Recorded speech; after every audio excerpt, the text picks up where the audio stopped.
Така е, Александар, во тек се воведните зборови на одбраната на поранишните директори на Дирекцијата за заштита и спасување, кои што практично се обвинети дека не поставиле инспектор во Кочани и не спровеле ниту една инспекција за да проверат дали објектот ПУЛС ги запазува минималните услови за против пожарна заштита. Но пред да почнат нивните воведни обраќања, 7 обвинетиот градежен инспектор му забележа на судот дека имало недоразбирање дека тој сакал да се обрати пред судот кога имаше воведни обраќања неговата одбрана, при што му беше дозволено. Градежниот инспектор 7 обвинет Огњан Георгиев кажа дека за време на своето 28 годишно работење, сега е во пензија, немал ниту една дамка. Да, вршел инспекции, но вршел инспекции во други градови, не во Кочани, и дека немал пријава било каква за да изврши инспекција во објектот ПУЛС. Предлагам прво да ја слушнеме неговата изјава. Вака, како што ме обвинувате, не можам да не кажам дека не сум виновен и не ги гледам моите пропусти.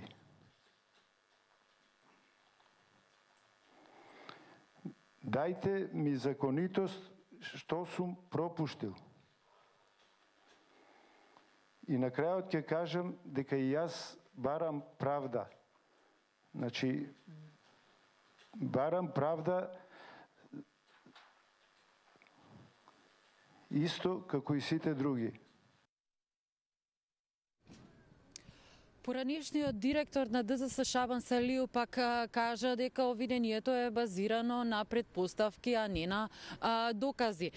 Дека не може да се гонат директорите на Дирекцијата за заштита и спасување, а да не се гони, на пример, директорот на Државниот пазарен инспекторат. И тој кажа дека обвинението е поднесено под притисок на јавноста, со зад кулисни политички игри и без докази. Кажа дека тој воопшто и не знаел дека постои објектот ПУЛС и дека до ДЗС воопшто немало пријава за никаква контрола во овој објект.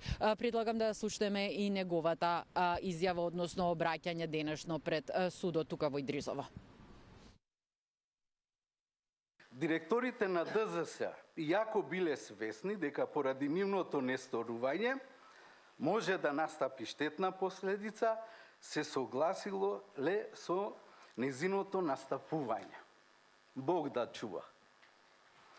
Што значи обвинет сум за евентуална умисла дека јас уште во 2012 година, па се до 2017 година сум бил свесен и сум знаел дека ќе се случи настанот на 16 март 2025 година. Ова за волја на вистината не може ни баба Ванџа да станела од гроб да го предвиди, а камоли ја, као обичен човек. Одбраната пак на другиот поранешен директор на ЗЗ Аднан Џаферовски потенцираше дека не може за системска вина да има индивидуална одговорност, при тоа дека директорот имал поинакви овластувања и не може да одговара за кривичното дело за кое што се гони. Односно, инспекцијскиот совет е тој што ги носи годишните планови на институцијата и тоа е оној кој што треба да донесе одлука каде ќе се спроведуваат инспекции, каде ќе се поставуваат инспектори. При тоа Џаферовски, според неговата одбрана, не ни бил на функција кога објектот бил реконструиран во 2024 година и не може да се гони за нов објект и да одговара за објект кој што бил реконструиран откако тој си заминал од функцијата. Предлагам да го слушнеме и неговото сега обраќање пред судот. За жал, принуден сум да се бранам од обвинение кое е паушално, кое е апсолутно неосновано и кое никако не ми е јасно. Дека мене како човек совеста ми е апсолутно чиста. Обвинет сум за несторување со умисла во нефункционален систем. Јас бев само кратко време на чело на еден фрагмент од тој нефункционален систем кој пробав со моето знаење и умење да го уверам знаење и умење да го подобрам.